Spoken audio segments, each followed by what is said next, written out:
Hey, you. You're listening to YouWithoutYourHead.com, and this is Michael Berryman. Don't touch that dial. For the people who say the movie's too gross, too disgusting, do you really think the movie is actually that graphic? A lot of it is more, just thinking about how horrible this would be. Yeah. When I got afraid reading the script the first time, then I only realized the consequences of the premise. And same with the audience. In the film itself, you don't see really horrifying things. I think every breast implantation or liposuction in commercial TV is more gruesome and more horrible to watch than what you see in the human centipede. The horror is happening in your mind. And you are creating your film in your mind, which is, I think, a beautiful thing. And I myself was suddenly a victim because that scene when Dr. Heiter says, feed her, shortly before the take started, I was blocked. Suddenly I couldn't speak that sentence because I suddenly saw in my mind what the audience would see in their minds.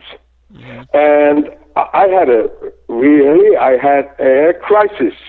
And it took a couple of minutes, and I talked to Tom, and I came over it very easily, going back in my Nazi vehicle, and for a second, I lost the character. Dr. Heiter was gone, and suddenly I was kind of an audience, and I couldn't go on. So the whole horror is happening in your minds. Mm-hmm. Yeah, especially even the very last scene, it leaves you thinking. You really think about what it would be like to be the middle piece, and absolutely. That's really horrifying, and just because it's the fantasy of the audience, your own fantasy, and that's beautiful with the film, is working a lot on it, and therefore it lasts a little bit longer than normally. Mm-hmm. Yeah, the movie really sticks with you.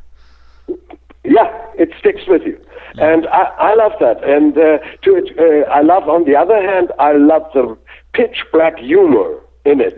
Yeah. We discovered that during the shooting. We never said, we want to become funny or to have black humor in it, but it developed. It worked by itself. So out of the situations. And I love that the dark black humor in it, because as they told me, and I have discovered that in New York in the opening night, and as well in London, and especially in Brussels of the film festival, sometimes people laughed like hell. And in Japan, they told me the audience was throughout laughing a lot. And I love that crazy humor in it. And because afterward, when I saw the film first time in Brussels festival, I myself had to giggle a lot, because for me, then Dr. Heiter is already a stranger. And I always said to Tom, look what he's doing here. Isn't that crazy? Because he's so far away then. First, he's the character I have to play is very close. It's nearly inside me. And then after a couple of weeks, I can let him go. And then he's a stranger, and I can't believe that it's me on the screen there. Mm-hmm. I got a few questions here that people sent in from our Facebook and our MySpace and emails. So ask a few here. We got Golgo wants to know, on the extras of the DVD, it is mentioned that yourself and the actor Akihiro almost got into a fight because he got mad that your kick came too close to his face, and he wanted to know if you could elaborate on this. Yeah, that's true. We decided with the long lens we decided about 1 meter 50 to kick him in the air, pretending to kicking his face. Mm-hmm. And when we started to shoot it, I just was afraid that it might not look convincing enough, so I reduced the distance maybe from 150 to 1 meter, and 2 or 3 inches closer than spoken about. Mm-hmm. And there was enough space, and it was totally safe in my opinion and in my perspective, but Aki got afraid and stopped and cried, security first, security first. And I did a big mistake. I said to him, that's chicken shit. And he, as a Japanese guy, he was, his honor was spoiled, and he became very, very angry, and we stopped shooting. So I went in my wardrobe, and he went in the makeup room with the whole staff, all people around him, comforting him, and he always said, security first, security first. So then I sat in my wardrobe, and I thought, okay, take his perspective. Try to think like him. If he's afraid, then he has a reason. So you think it wasn't at all dangerous, but if he feels it's dangerous, so what? Go over there. And I went over there and I apologized. And after that, the work even went better, and we got an even closer relationship. Sherry wants to know, her question is anatomical, she says. Can human number 2 taste human number 1's feces when it goes through, or did you remove the taste buds? Aha! Oh, it has to be, because, Neil, if you make this to the most disgusting point in the whole film, mm-hmm. then it would be stupid that if she didn't taste anything. The answer is yes, definitely. Mm-hmm. She tasted every little bit of it.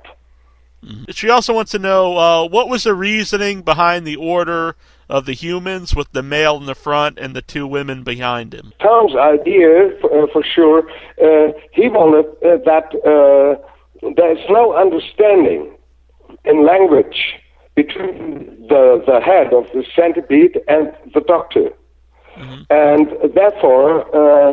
and it described a little bit the relationship, Japanese and doctor, is a little bit reminding the parties of World War II. There have been the Japanese involved, the Americans, and the Germans.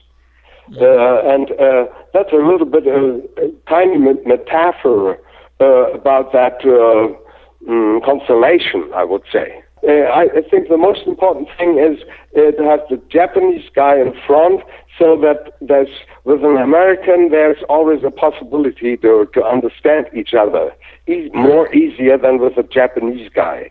And the lack of language, of communication, should become stronger than Japanese opposite to Dr. Heiter.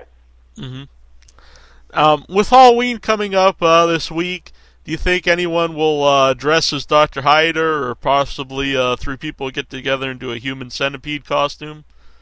It could be. It could be. I can imagine that.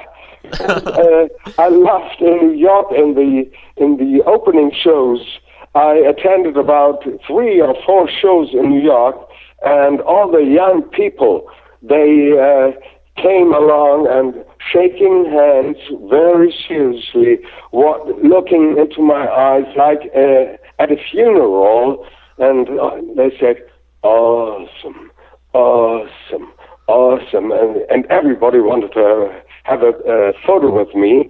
So I think young people would love to make some jokes about it. Yeah, definitely.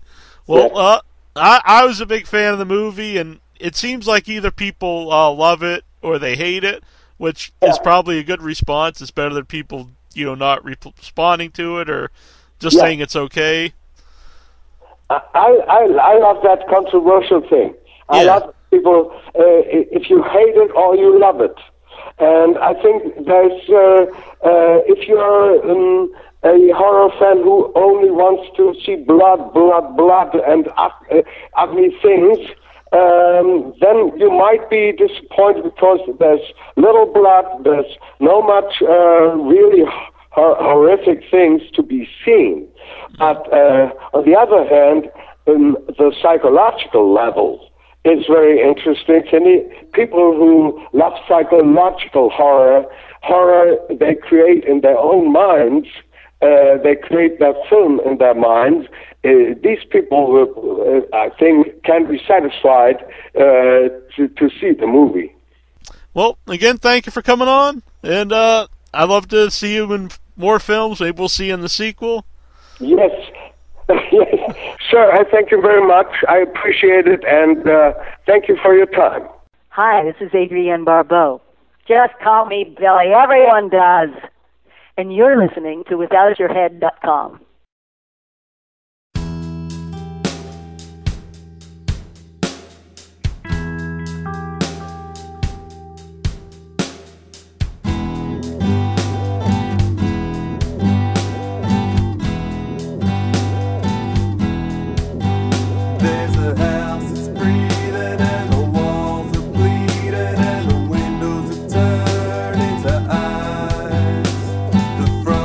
Door's just a big old man.